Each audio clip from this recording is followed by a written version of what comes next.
she texted. LOL, his proposal was so cringe. Thank God I said no, to her group chat, forgetting I was still in it. I replied, dodged a bullet. Then I forwarded the screenshots to her mother, who'd started planning our wedding behind the scenes. The chaos was immediate.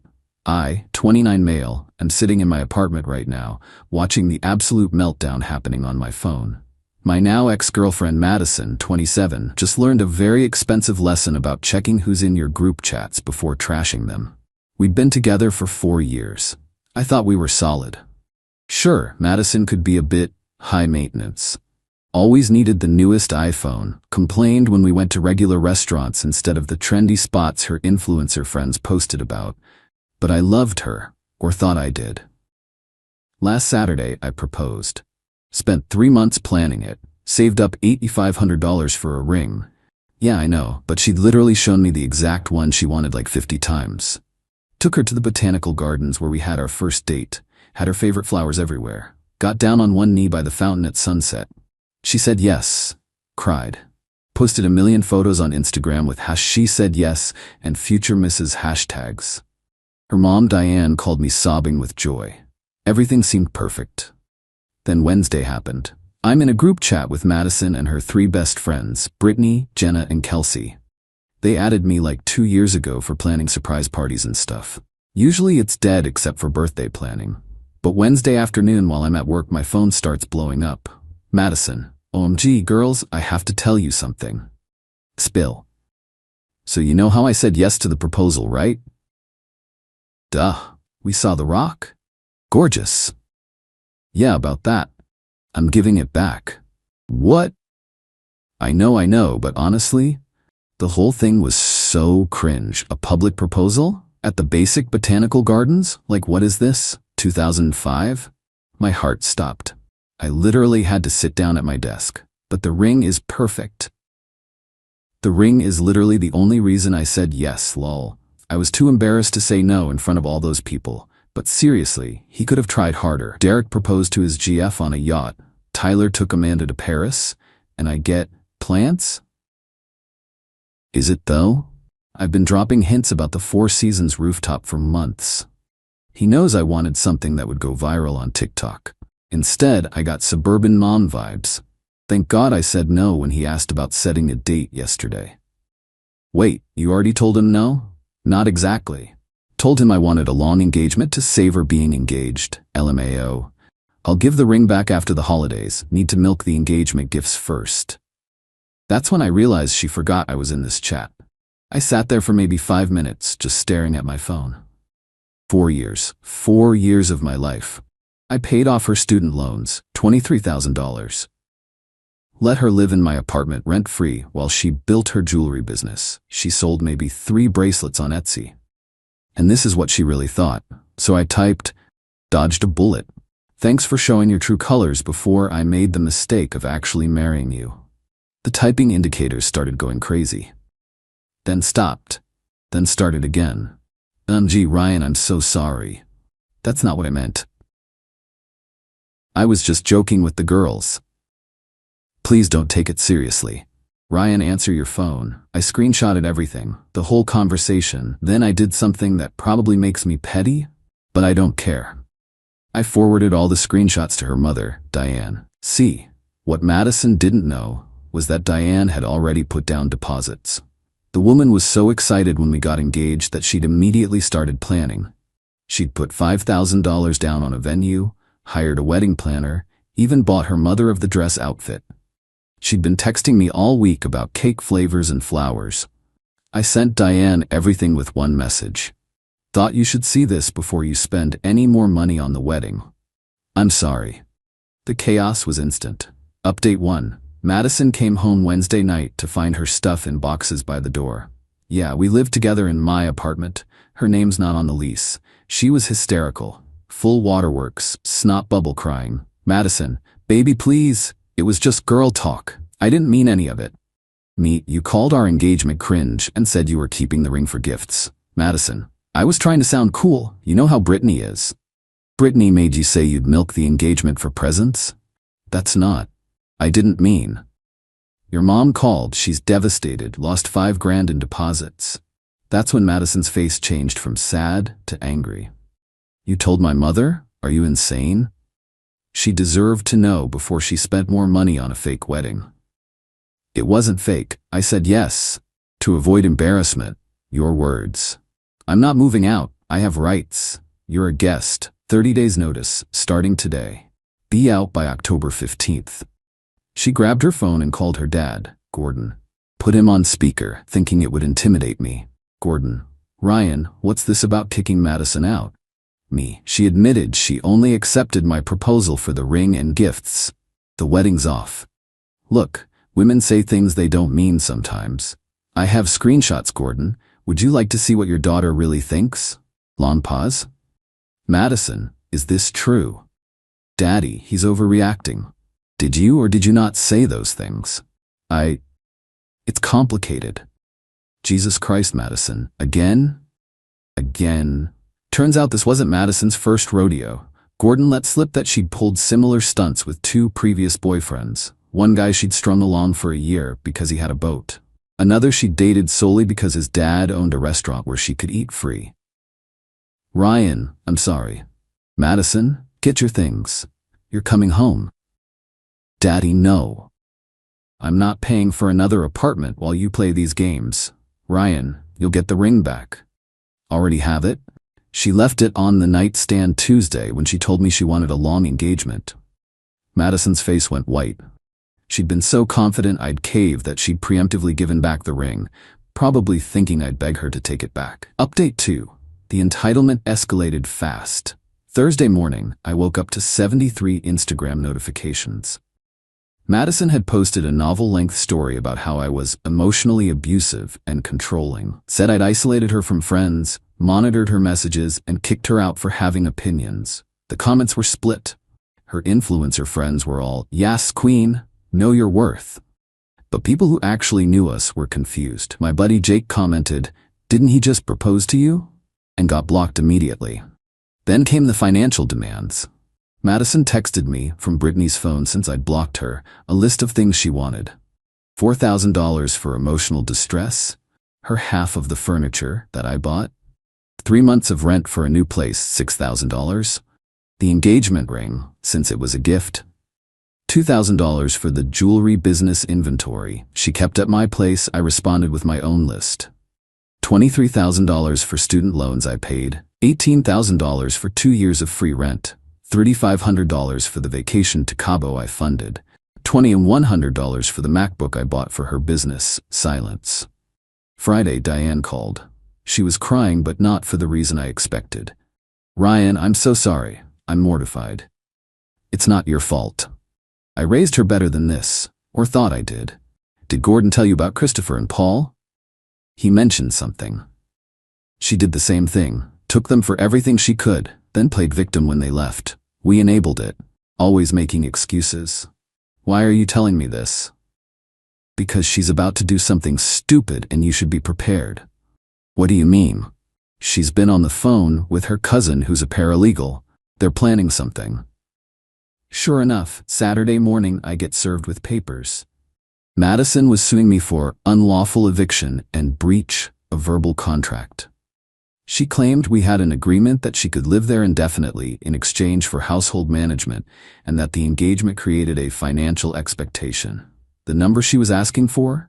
$50,000. $50,000. I laughed so hard the process server looked concerned. Update 3. My lawyer, who's also my cousin Tony, took one look at the lawsuit and said, "This is the dumbest thing I've seen this month, and I just had a client try to sue McDonald's for making them fat." We filed a countersuit immediately. Included, defamation for the Instagram posts, fraud for admitting she accepted the proposal under false pretenses, unjust enrichment for the loans and rent. But here's where it gets good. Remember how Madison mentioned Derek and Tyler, the guys whose proposals were supposedly so much better? Well, Derek's girlfriend is my coworker's sister. Small world. I reached out just to share my condolences about Madison's behavior. Turns out Derek never proposed. That yacht story? Complete fabrication. They'd been on a sunset cruise, but no ring. Madison had been telling everyone about this non-existent proposal to make herself look better. Tyler and Amanda? Even better, they're not even together anymore. Haven't been for 6 months. The Paris trip was Amanda going solo after she dumped Tyler for cheating. Madison had been living in a complete fantasy world, making up rival proposals that didn't exist to justify her materialistic demands. I sent all this information to Tony. He added it to our filing as evidence of her pattern of deception. Monday morning, Gordon called. "Gordon, Ryan, we need to talk. Can you meet me for coffee?" I agreed, curious. Gordon showed up looking exhausted. Apparently, Madison had been having daily meltdowns at home. She'd maxed out 2 credit cards buying stuff to rebuild her life. She'd been demanding they sue me, hire a PR firm to fix her image, and pay for a new apartment downtown. "Gordon, I'm cutting her off." "Me what?" "I've enabled this for too long. She's 27, not 17. Diane and I talked. No more bailouts." "Good for you. I have something else. It might help your case." He handed me a folder. Inside were screenshots from Madison's iCloud. She was on his family plan and forgot. Messages between her and Brittany from before the proposal. "I need him to propose with something worth at least 10K or I'm out. Once I get the ring, I'll have leverage. Goal is to stretch engagement for 2 years, save money living free. If he won't upgrade to a penthouse after wedding, I'll leave with half." She'd been planning to use me from the start. The I love yous, the talk about our future, all of it was calculated. Use this, end it. Maybe she'll finally learn. Update 4. Court happened yesterday. Madison showed up dressed like she was going to a funeral, trying to look sympathetic. Her paralegal cousin was representing her, and it was obvious within 5 minutes he was in way over his head. The judge reviewed everything. The text messages, the Instagram posts, the fake proposal stories, and then Gordon's evidence, the premeditated gold-digging messages. "Judge, Miss Fitzgerald, did you write these messages?" "Those were private?" "He had no right." "Did you write them?" "I was venting. Girl talk." "Yes or no?" "Yes." The judge then looked at the household management claim. "Can you provide evidence of this agreement? Written contract? Text discussing it? Anything?" "It was verbal. He promised." "Mr. Peterson, did you make this agreement?" "Me no, Your Honor. She moved in after her roommate kicked her out. It was supposed to be temporary. That was 2 years ago." The judge actually rubbed his temples. "Miss Fitzgerald, you admitted in writing that you accepted a proposal fraudulently, planned to exploit the plaintiff financially, and created false narratives about rival proposals. You then defamed him publicly and filed a frivolous lawsuit. Countersuit granted. You owe Mr. Peterson $15,000 in damages and legal fees. The eviction stands. Case dismissed." Madison lost it. "Madison, this is sexism. I'm being punished for being a woman." "Judge, you're being punished for being a con artist." "Bailiff?" They had to escort her out while she screamed about discrimination and her ruined life. Update 5. The aftermath has been spectacular. Madison's Instagram meltdown went semi-viral, but not how she wanted. Someone screen-recorded her courtroom tantrum and posted it on TikTok with "Gold Digger Gets Reality Check." 1.8 million views. The comments are brutal. She really thought she did something. The entitlement is astronomical. That poor man dodged a missile. Brittany, Jenna, and Kelsey all unfollowed her after finding out she'd been lying about Derek and Tyler's proposals. Brittany actually reached out to apologize, said she had no idea Madison was that manipulative. The best part? Madison had to move back in with her parents, but not to their nice house. See, Gordon wasn't kidding about cutting her off. He gave her 2 options: get a job and pay rent, or move into the studio apartment above their garage that they'd been renting out. She chose the studio, thinking it would be temporary. It's been 3 weeks. She's applied to exactly 0 jobs because she's too traumatized to work, but somehow not too traumatized to post daily stories about surviving narcissistic abuse. Diane sent me a text yesterday. She's selling her designer bags to pay the court judgment. Reality is hitting hard. Thank you for not marrying her. Oh, and the ring? Sold it back to the jeweler for $7,200. Used $5,000 to reimburse Diane for the deposits she lost, and donated the rest to a financial literacy charity. Seemed fitting. Gordon forwarded me one last thing, a text Madison sent to her mom. "This is all Ryan's fault. If he'd just done a better proposal, none of this would have happened. I deserve someone who appreciates me. Still blaming everyone but herself. Some people never learn.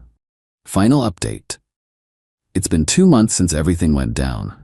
Figured I'd give one last update since people keep asking. Madison's situation got worse before it got, well, it's still worse. After the TikTok went viral, someone found her Etsy jewelry business. Turns out she'd been drop shipping cheap stuff from Alibaba and marking it up 400%. The reviews were already terrible, but once people connected her to the video, they tanked completely. Shop closed within a week. She tried to reinvent herself as a life coach focusing on surviving toxic relationships, created a whole website about her journey and how she could help other women escape narcissistic partners. The audacity, right? Price for her coaching? $500 per session. Number of clients? 0. Gordon called me last week with an update. Madison had finally hit rock bottom. The court judgment was due, she couldn't pay, and her credit was destroyed. She'd applied for a job at 3 places. All rejected her after Googling her name. That TikTok video is the first thing that comes up. But here's the twist nobody saw coming. Paul, one of her exes that Gordon had mentioned, found the video and reached out to me. Then Christopher did too. We formed a group chat called Madison Survivors Club. Turns out she'd pulled the exact same stuff with both of them. Moved in quickly claiming emergency. Never paid rent. Demanded expensive gifts. Trash-talked them to friends while plotting to get more. Played victim when they left.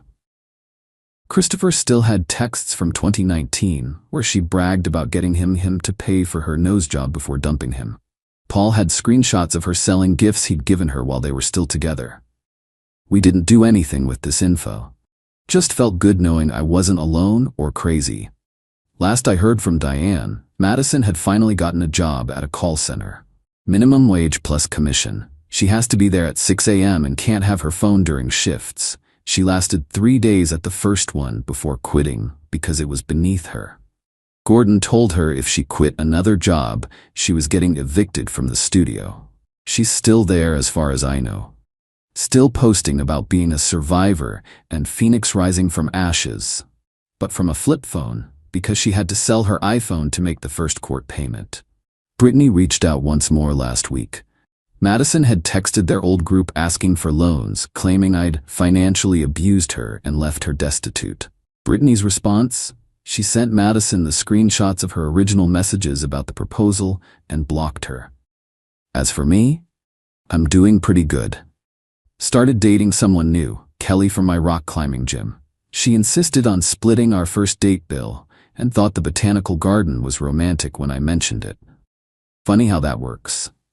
The ring money I donated? The charity sent me a thank you letter saying it helped fund a financial literacy workshop for young adults. They invited me to speak at it. I'm considering it. Might tell them about the importance of seeing red flags early. Madison's parents are doing better too. Diane joined a support group for parents of entitled adult children. Apparently that's a thing. Gordon sent me a bottle of expensive scotch with a note for showing us what we should have done years ago. The studio apartment above their garage, Madison decorated it with vision boards about her comeback and empire. She posts motivational quotes daily about betting on yourself and knowing your worth. The irony is completely lost on her. Someone recently commented on one of her posts, "Weren't you the girl who got dumped for calling your proposal cringe?" She deleted it immediately and made her account private. But my favorite update? Remember that $15,000 judgment? She's paid $3,000 so far. $12,000 to go. At her current payment rate, she'll be done in about 4 years. The court adds interest monthly. Every payment hits my account with a memo line she has to fill out. The first one said, temporary setback. The most recent one just said rent money. Reality really does hit different when nobody's there to cushion the fall. Looking back, that group chat mistake was the best thing that could have happened. Saved me from a lifetime of being someone's meal ticket. Could have been discovering this after a wedding and kids. Instead, I got out with my dignity, my assets, and a story that apparently resonates with a lot of people. To everyone who messaged saying I was too harsh, she literally admitted to scamming me for years. To those who said I should have kept it private, she put me on blast first with lies. Sometimes the only way to deal with entitled people is to let them face the consequences they've been avoiding their whole lives. Madison, if you're reading this from your studio apartment on your work break, the proposal wasn't cringe. Your character was. Dodged that bullet? More like dodged a nuclear missile.